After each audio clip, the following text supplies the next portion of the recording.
The red sky of Varine cracked with thunder as the human ship broke through the clouds. Its engines screamed like an angry beast, spitting fire and dust across the barren field below. Waiting there stood 9 members of the Volari, tall, thin, and trembling. Their purple skin shimmered like glass under the storm's light, and their long limbs swayed with nervous rhythm. They had called for help, and help had come, but not the kind they expected. For centuries, the Volari had ruled the stars, thinkers, engineers, philosophers. But when they tried to return to their old home world, it had turned against them. The planet's beasts had changed. They were faster, stronger, and smarter. Thousands of Volari had already died trying to reclaim it. Now they waited for the one species desperate enough, or foolish enough, to answer their distress call. Humans. The landing craft hit the ground hard, bouncing once before settling into the cracked dirt. The wind howled. Dust swirled like smoke.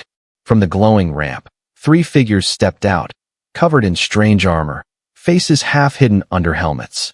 One of them removed his, revealing a wild mane of hair and a smile that looked more like a challenge than a greeting.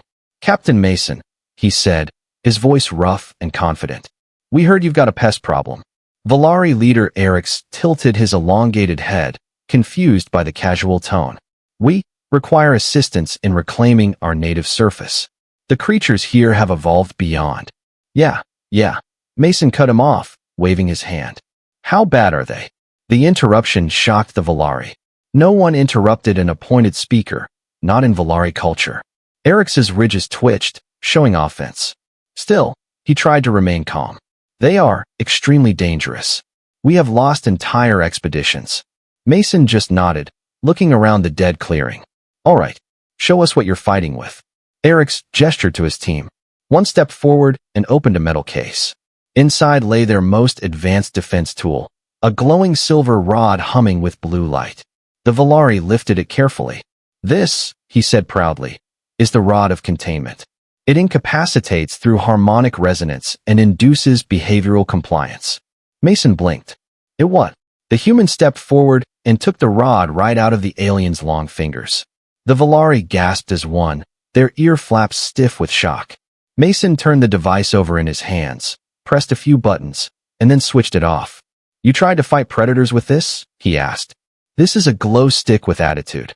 The Volari exchanged horrified looks. "It is a non-lethal pacification device," Erix explained quickly. "We are a peaceful people. We do not." "Yeah, I can tell," Mason said flatly. "That's probably why you're dying." Behind him, the other 2 humans chuckled. One, older and gray-bearded, muttered something about space hippies. The third, a woman with sharp eyes, scanned the horizon. "If those things killed thousands, they won't wait for us to finish the conversation." Mason nodded. "We'll take a look ourselves." "You can't." Erix's voice trembled. "You don't have the proper suits, the sensors, But the humans were already walking toward the dark forest line, their weapons slung casually over their shoulders. They didn't march in formation. They didn't recite a single safety protocol. They just went. The Volari watched them vanish into the glowing mist, each feeling a cold fear in their hollowed bones. The humans hadn't analyzed the threat, hadn't prepared any countermeasures, hadn't even scanned the air. They were reckless, primitive, unrefined. And yet, something about their confidence made the Volari hesitate. Hours passed. The red sun began to fall. From the distance came the sound of explosions, the roar of beasts, and the staccato thunder of human weapons. Then, silence. Erix's chest tightened. His people looked to him for a decision. "We should return to orbit," one whispered. "They're gone." Erix turned his eyes toward the forest. He wanted to agree, to retreat, but deep inside, something he couldn't name stopped him. "No," he said quietly. "They came to help us. We must go after them." And so, for the first time in centuries, the Volari broke formation and stepped into the wild. The forest of Varine was alive with strange sounds, deep growls, snapping branches, and the hiss of unseen creatures moving through the fog. The air shimmered faintly under the red sun, thick with heat and the smell of wet soil. For the Volari, this place was chaos incarnate. Every sound felt like a threat. Every shadow promised death. Erix led his team with trembling steps. They moved in perfect lines, keeping the precise distance their old protocols demanded. Each of them carried the rod of containment, held like a fragile hope that had already failed too many times. Their helmets whispered warnings, reading hundreds of invisible toxins in the air. Life signs ahead, murmured Trell, scanning through his visor. 3, possibly human. Eric's felt his chest tighten. Could they have survived? No Valari had ever returned from this forest alive. They pushed through the ferns, light from their suits flickering like ghosts among the purple leaves. Then they saw it. A faint orange glow cut through the mist. Fire. Actual, uncontrolled fire. For the Valari, it was a symbol of disaster. Yet the humans sat beside it, completely at ease. Captain Mason crouched near the flames, turning something over with a metal stick. Beside him, the gray-bearded man chewed noisily on a strip of something that looked like flesh. The woman, the one with the fierce eyes, was laughing. The Valari froze. There were bodies nearby, massive, scaled beasts lying motionless on the ground. 3 of them, clawed, armored, and terrifying even in death. The Rovak, the same creatures that had destroyed a dozen Valari outposts. Eric's could hardly breathe. They killed them. The humans looked up. Mason waved casually. Oh hey, you made it. Dinner's almost ready. The Valari didn't move. They couldn't. Their minds were fighting to understand what they were seeing. The smell, rich, smoky, animal, reached through their filters and made several of them gag. You're cooking it? Eric's whispered. Cooking, yeah. Mason grinned and stabbed the stick into the air. A piece of roasted Rovak meat dangled from the tip, dripping sizzling fat into the fire. Want some? Trell's ridges stood straight in horror. You can't ingest an unknown organism. It's poisonous. It's delicious, said the bearded man, biting another piece and letting the juices run down his chin. Bit chewy, but better than rations. Eric's voice trembled. You are exposing yourself to thousands of possible infections. That flesh could be venomous. Mason shrugged. Could be. Guess we'll find out. The Valari broke into overlapping arguments, their voices high and panicked. They will die within hours. Their internal systems cannot neutralize this level of contamination. This is madness. Sophie, the human woman, leaned back on a log, licking her fingers clean. Relax. It's not raw. We call this barbecue. Eric's wanted to scream. None of it made sense. Every instinct, every law of science and order his people lived by told him this should be impossible. These humans should already be convulsing, poisoned, or worse. Instead, they laughed and ate under the blood-red sky like hunters who had conquered death itself. Mason tossed a bone into the fire. You know what's funny? Those things attacked us first. We shot back. End of story. But you ate them. Trell stammered. Waste not, Henry said with a smirk. Sophie poked the fire, sending sparks into the dark. You Valari spent centuries hiding from monsters. We call that lunch. Eric's could only stare. The sounds, the smells, the heat. It was all wrong. And yet, something in him stirred. A tiny spark of envy. The humans looked alive in a way he could not remember feeling. They will infect themselves, whispered one of his team. Or, Eric said softly, maybe they will remind us what survival looks like. Mason looked up from the fire, meeting Eric's gaze across the smoke. His smile faded. You know, he said, voice low now, serious. The real danger here isn't those monsters. Eric's frowned. What do you mean? Mason tossed the stick aside and stood, firelight dancing across his face. The danger is what happens when a species forgets how to fight back. The word struck Eric's like a physical blow. For the first time in his long life, he felt small, not because of fear, but because of shame. And behind him, the forest growled again, reminding them that the night on Vereen had only just begun. The fire crackled, throwing long shadows across the clearing. The 3 humans stood on one side of the flames, smoke curling around them like living ghosts, while the 9 Valari remained on the other, frozen, silent, afraid to breathe the same air. Eric's mind spun in disbelief. These creatures, these humans, were eating death itself and smiling about it. The logic of the Valari collapsed against this sight like a shattered glass tower. Everything they believed about safety, purity, and progress seemed suddenly small and childish. Mason crouched, poking the fire with a stick. You know, he began, I don't get it. You've got ships that can bend space. You've got tech we can't even dream of. So how does a bunch of wild animals chase you off your own world? Eric's ridges rose in offense. We do not wage war. We evolved beyond such primitive acts. Henry snorted, tearing another strip of meat. Yeah, looks like the predators didn't get that memo. Sophie crossed her arms, studying the aliens. How long were you gone from this planet? 3,000 years. Eric's answered quietly. We left when the surface became unstable. We chose to live among the stars, to perfect peace, to eliminate conflict. Then you stopped living, Mason said flatly. Eric's blinked. What? You stopped living, Mason repeated. You built a bubble and hid in it. No danger, no hunger, no pain. But you know what else? No courage, no instinct, no fire. The words hit like stones. The Volari stood in silence, their elongated forms shaking slightly. We achieved transcendence, murmured one. Transcendence. Henry laughed bitterly. You achieved extinction with extra steps. The humans didn't shout, didn't mock. They spoke calmly, but their words carried the weight of something older, sharper, experience. Sophie leaned forward, voice soft but cutting. You lost to beasts because you forgot what it means to fight. You made peace with the universe, and the universe ate you for it. Eric's chest ached. His whole life had been built on the idea that order meant survival. Now, three strange creatures covered in dust and grease were breaking that illusion apart with every word. He tried to defend himself. Violence corrupts civilizations. We chose harmony. Harmony without struggle is just death in slow motion, Mason said. Everything that lives must fight. For food, for freedom, for meaning. Even peace needs warriors. Eric's had no answer. Around him, his people murmured, voices uncertain and shaken.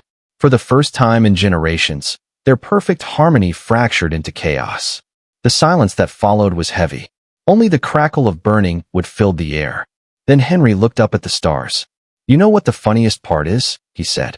Those things you call predators, they didn't change that much. They just kept adapting while you stopped. The words sank deep. Sophie tossed another log into the fire. Sparks flew up, bright and brief. You Volari spent centuries building walls between yourselves and danger. Humans? We built our strength inside the fire. Mason nodded. We're not smarter than your predators. We're just meaner when it counts. Eric's voice cracked. You cannot mean to live like this. So wild, so exposed, so unguarded. Of course not, Mason said, smiling faintly. We mean to survive like this. The forest around them groaned. A distant roar answered by another. The sound rolled across the night like thunder. The Rovak were out there again, circling, watching. Eric's felt a pulse of terror, and beneath it, something strange and forgotten. A heartbeat faster than fear. Excitement. We should retreat to the shuttles, one of his team whispered. Report to the council. No, Eric said slowly, his eyes never leaving the dark horizon. The council sent us here to reclaim our home. Maybe this is the only way. Mason grinned. Now you're thinking like a survivor. The air shifted. The fire hissed as wind brushed the flames. The jungle beyond glowed faintly, eyes moving through the dark. Henry stood, loading his weapon with a calm rhythm that felt like ritual. Sophie tossed her long hair back and lifted her rifle. Eric's team flinched at the sound of metal and readiness. What are you doing? One of them cried. Hunting, Mason said simply. The word hung in the air, ancient, primal, and alive. For the first time in 3,000 years, the Volari felt it stir inside them too. The hunger to fight. The hunger to live. Night fell hard on Vereen. The forest turned into a sea of red shadows, its air filled with the low hum of predators. Somewhere beyond the firelight, the Rovak were waiting. Massive reptilian beasts, scales glinting like armor, eyes burning gold in the dark. Eric's gripped his containment rod. Its glow was weak, trembling in his hands. Around him, the Volari stood in uncertain formation, their fear leaking through every movement. They had always fought by rules, distance, procedure, safety. But now, with the humans, there were no rules left. Only survival. Captain Mason crouched beside the fire, calmly checking his weapon. When they come, don't think. Act. Eric's blinked. Act. You mean without command structure? Mason looked up at him, eyes reflecting the flames. Command won't save you. Instinct will. The words felt dangerous. Alien. Yet something inside Eric's, something buried by centuries of control, stirred in agreement. The night broke with a roar. A Rovak burst from the tree line, its scales catching the firelight. It moved like lightning, claws ripping through the soil. The Volari screamed and scattered. But Mason didn't move. He aimed, fired once. The beast fell mid-leap, its skull erupting in a spray of smoke and blood. The forest erupted. 3 more emerged, howling in fury. Henry shouted something human and rough, left flank, and opened fire. Sophie rolled behind a fallen log, her rifle singing bursts of light. The beast shrieked and charged through the smoke. Eric's froze. The sound, the smell, the chaos, it overwhelmed his mind. For years, his species had run from this kind of raw, ugly life. But beside him, Mason shouted, "Move or die." And Eric's moved. He raised his containment rod, pressed the trigger, and sent a wave of sonic energy through the air. The creature staggered, roaring in confusion. It wasn't dead, but it stopped for a moment, long enough for Mason to finish it. The gunshot echoed across the clearing. Eric's gasped, trembling. His whole body shook, not from fear, but from something else. Something wild. "I hit it," he whispered. "Damn right you did." Mason grinned, reloading. "Now keep going." Another Rovak lunged. This time Trell reacted first, swinging his containment rod like a staff instead of a tool. The rod cracked against the creature's jaw, sparking blue light. Henry stepped in and fired twice. The beast dropped. The Volari stood stunned, panting, the smell of smoke and blood heavy in the air. Sophie climbed onto a rock, scanning the shadows. "Not bad," she called. "You're learning fast." Trell looked down at his shaking hands. "It feels wrong." Henry grinned through the haze. "Feels alive, doesn't it?" Eric's turned slowly, his chest heaving. He could feel his pulse hammering through his veins. His muscles burned. His suit sensors were flashing red warnings, but he ignored them. "More coming," Mason warned, voice low. 2 o'clock. The trees shook. Another beast, larger than the rest, crashed into the clearing, its roar deafening. The Volari faltered, stepping back. Mason didn't wait. He charged forward. Eric's mind screamed in protest. This was suicide. But his body, his instincts, followed. The two met the creature head-on. Mason fired at its eyes while Eric swung his rod, the sonic blast stunning the beast. Mason climbed its side, planted a grenade, and jumped clear. The explosion ripped through the night. Pieces of armor and flesh rained down. Silence fell. The fire burned low, flickering against shattered trees and scorched ground. Smoke curled upward like ghostly ribbons. The air stank of blood, metal, and victory. Eric fell to his knees, panting. His rod was cracked, his suit torn. But he was alive. Truly alive. Mason walked over, offering him a hand. "Not bad for your first hunt."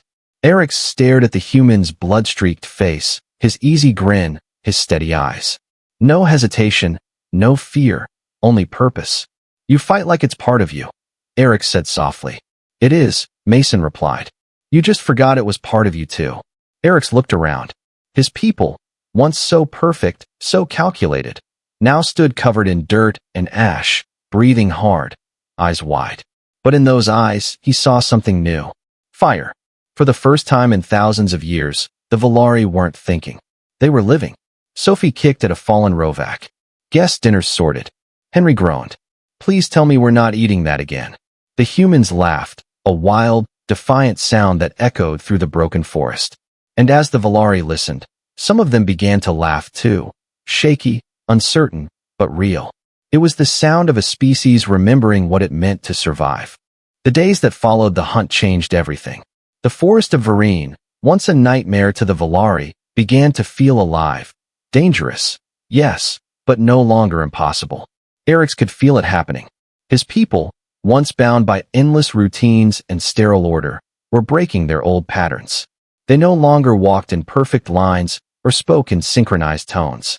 Their movements had become unpredictable, messy, chaotic, human.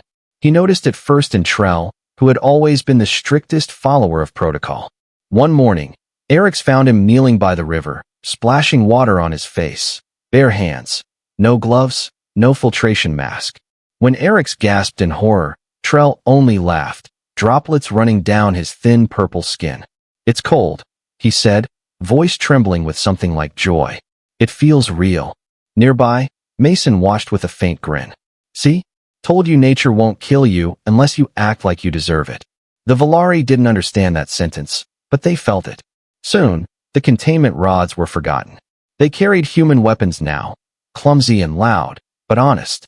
Each shot echoed through the forest like thunder, reminding them that they still had power. Henry spent his days teaching them how to hunt, track, and build fires. Sophie showed them how to tell safe plants from poisonous ones. The Valari asked endless questions. How to breathe the open air without filters, how to drink from rivers without sterilization, how to sleep under the stars without life support suits humming nearby. By trying, Sophie said simply. That's how you start living. By trying, failing, and trying again. The Valari didn't have a word for trying. Their language had only completion or abandonment. There was no middle path, until now. Eric's kept a small record on his communicator, a habit he couldn't yet break. His entries had begun to change. Day 12. Exposure to natural bacteria. No deaths. Minor sickness. Some laughter. Day 17. Trell ate cooked meat. He vomited. Then asked for more. Day 20. Sophie cut open my suit and told me to breathe like a man. I thought I'd die. I didn't. Every night, they gathered around the fire. Humans would tell stories about Earth, about survival, about wars fought not for dominance, but for freedom. The Valari listened, eyes wide, silent as children hearing thunder for the first time. When Mason spoke of oceans, Eric's imagined endless red seas under Varine's twin moons. When Henry spoke of deserts, he thought of his own planet's scorched plains. When Sophie spoke of love, of connection through touch and laughter and shared struggle, something inside the Valari stirred that had been buried for millennia. It began with small gestures, a hand resting on another's shoulder, laughter not synchronized but spontaneous, mistakes made without shame. For a species built on precision, imperfection became intoxicating. But change came with pain too. Their bodies rebelled at first, fevers, rashes, exhaustion. Yet every recovery made them stronger. Every scar became proof of life. One evening, as the red sun dipped low, Mason found Eric sitting alone, staring at his reflection in the river. His once smooth skin had darkened, roughened. Small scars crossed his arms. His hair, thin and colorless before, now showed streaks of silver under the fading light. You're changing fast, Mason said, crouching beside him. Eric's voice was quiet. It frightens me. My people believe purity is life. But I feel more alive now than ever. Mason chuckled. Purity's just another word for fear. The universe doesn't care about perfection. It rewards those who refuse to quit. Eric's turned toward him. And if my people in orbit refuse this new way? Mason's smile faded. Then you show them what they've forgotten. Silence hung between them, the kind born not from distance but understanding. The forest hummed with life, insects singing, wind whispering through purple leaves. In that moment, Eric's realized what the humans had truly given them. Not weapons, not tactics, but permission. Permission to be imperfect, to fight, to feel. Behind them, laughter erupted, rough and uncoordinated. Trell had slipped while building a fire, landing face first in the mud. Instead of shame, he shouted a human word the Valari had learned quickly. Damn it! Sophie nearly choked laughing. Henry slapped his shoulder proudly. Eric smiled for the first time without calculation. The Valari were no longer transcendent, no longer flawless. They were something better. They were alive. The transmission came at dawn. A piercing tone shattered the calm morning as Eric's communicator came alive, the voice of the High Council echoing from the clouds above. Ground Team 7 to 14, report status. Your silence has exceeded acceptable limits. Immediate compliance required. Eric's froze. Around him, the camp stirred, fires smoldering, smoke rising over hand-built shelters of wood and stone. The Valari who once stood like living statues now moved with the rhythm of life. Messy, imperfect, loud. They had changed too much. The council wouldn't understand. He pressed his communicator reluctantly. This is Speaker Eric's of Ground Team 7 to 14. We are operational. Operational. The voice was cold, metallic, stripped of any warmth. Define. Casualty numbers. Eric's hesitated. Behind him, Mason leaned against a log, eating roasted fruit. Henry and Sophie were cleaning their rifles, listening quietly. No casualties, Eric said finally. All team members alive. Alive. The word came out almost like an accusation. Survival rates under 0.02% predicted. Clarify methodology. Mason chuckled softly. They sound mad we didn't die. Eric's muted the link. Please, he said to the humans. Do not speak. The council hears everything. He turned back to the channel. We adapted. The native predators have been subdued. We. Subdued. The voice sharpened. By what means? Eric's mouth went dry. By cooperation with off-world allies. Humans. The silence that followed was long and heavy. Even the wind seemed to pause. Then came the voice again, colder than before. You made contact with unapproved primitives. This is violation of Protocol 982. Immediate termination of ground mission is ordered. Return to orbit. Eric's ridges stiffened. The camp fell quiet. Every Volari stopped moving. Return. Trell whispered. After all we've built. Sophie's voice was calm, but sharp. You go back up there, and they'll erase everything you've learned. Everything you've become. Eric's didn't respond. His chest felt heavy. His people were watching, waiting for him to choose. He unmuted the calm, council. With respect, the surface can be reclaimed. We have learned to live here again. Your function was reclamation through approved scientific protocols, the voice snapped. Not regression to barbarism. Henry barked a laugh. Regression?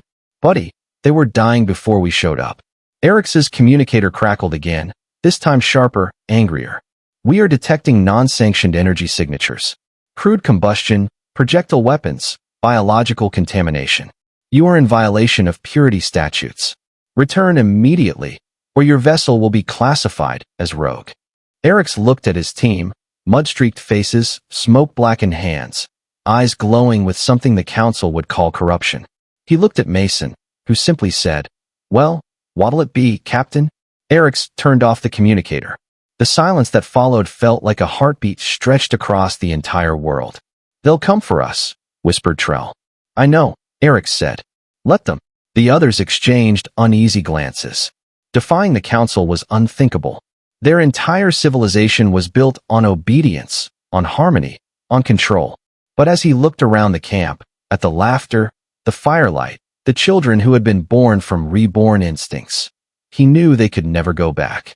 They call this regression, he said softly, but I think this is what it means to rise. Mason smiled faintly. Now you sound like one of us. By nightfall, the council's ships appeared, silver streaks in the crimson sky, descending like silent judgment. The Volari stood shoulder to shoulder with the humans, gripping their new weapons, hearts pounding. They will not fight, said Trell. They are peacekeepers. They will, Eric's replied. They fear what we've become. The first message came from orbit, brief and final. Surface team confirmed contaminated. Cleansing protocol authorized. A blinding light erupted across the horizon. Fire rained from the heavens, striking the forest in sheets of burning glass. The ground shook. Trees exploded. Sophie shouted, Cover! Move! Eric's threw himself to the ground, dragging one of his own beneath a fallen branch. The forest roared in agony. Above the noise, Mason's voice cut through like steel. They think they can burn life out of you, he shouted. Prove them wrong. The humans returned fire, tracer rounds flashing upward against the glowing ships. The Volari followed, shaky but determined, firing rifles that kicked hard against their frail arms. The sky burned with war. For the first time in 3,000 years, the Volari fought their own kind, not for order, not for protocol, but for freedom. And somewhere deep inside the chaos, Eric's realized the truth. The council wasn't trying to cleanse them. It was trying to erase the proof that they had remembered how to live. The bombardment ended as suddenly as it began. The air reeked of burnt soil and ozone. Trees lay shattered, glowing embers flickering like fallen stars. The orbital ships had vanished back into the blood-red clouds, leaving behind only silence and survivors. Eric's coughed, dragging himself from the ashes. Around him, the camp was half destroyed, huts burned, weapons broken, smoke twisting into the wounded sky. Yet through that chaos, he saw movement. His people were alive. Scarred, blackened, limping, but alive. Mason stumbled over, face streaked with soot, one arm bleeding. He grinned anyway. Told you they'd try to erase you. Guess that didn't work. Eric's looked at the ruins. The soil still smoldered beneath his feet. They destroyed everything. Not everything, Sophie said quietly, emerging from the wreckage with a child in her arms. One of the new Volari born on the surface. They can burn wood. Not well. Henry limped to the edge of the crater, watching the smoke fade into the upper sky. They'll be back. Bureaucracies always are. Let them come, Eric said, voice steadier now. Next time, we'll meet them standing. The words felt strange leaving his mouth, defiant, heavy, human. Behind him, his people gathered. They were dirty, tired, trembling. Yet their eyes no longer reflected fear. They burned with the reflection of the fire they had survived. Mason looked around, a proud smile tugging at his lips. You've got something now the council can't catalog, can't sterilize, can't control. Eric tilted his head. What is that? Spirit, Mason said simply. The kind that keeps fighting even when the sky's falling. For days, the survivors rebuilt. The humans stayed, helping patch shelters and dig trenches, teaching the Volari how to craft tools from what the forest offered. They worked side by side, bleeding, laughing, arguing, no longer teacher and student, but equals bound by struggle. When the new dawn finally came, it rose red and bright through the haze, lighting the valley in gold fire. Smoke drifted upward like incense to forgotten gods. Eric stood on a ridge overlooking the reborn camp. The sound of hammers and voices filled the air. Children played near the stream, their laughter echoing through the ruins. It was messy, unorganized, imperfect, and more beautiful than anything he had ever seen. Sophie joined him, resting her hand on his arm. You're building something real. We are rebuilding what we should have never abandoned, he said softly. A home. Mason's ship waited nearby, its hull patched with mud and leaves from makeshift repairs. It was time for them to go. Henry climbed aboard first, muttering something about missing coffee and gravity that didn't smell like fungus. Sophie hugged Eric's once, a gesture that still confused him but felt right. When Mason approached, Eric stepped forward. Before you go, he said, tell me one truth. Why did you help us? Why risk your lives for strangers? Mason smiled, tired but warm. Because somewhere out there, someone helped us once too. Humanity remembers what it's like to fall, and how to get back up. Eric nodded slowly, words failing him. Then we will remember too. The engines rumbled. The ship lifted, scattering dust and sparks. As it climbed, Mason's voice came over the comm one last time. Don't forget, Eric's. Don't chase perfection. Chase life. The vessel vanished into the crimson clouds, leaving only the echo of its roar. Eric stood long after the sound faded. Around him, the Volari gathered, scarred survivors of a forgotten age. He raised his rifle toward the sky, and every one of them did the same. The firelight reflected in their eyes, turning them into living stars. And somewhere deep within that burning world, a new chapter of life began, not guided by cold protocols or sterile harmony, but by hunger, struggle, and hope. Generations later, when the archives of the Federation rediscovered Vereen, they found a thriving world. Forests tamed but alive, cities built from stone and steel, and a people who laughed, fought, and lived with wild hearts. The official records would later call them the reborn Volari, but their own name for themselves was simpler and far more human. They called themselves the Children of the Fire.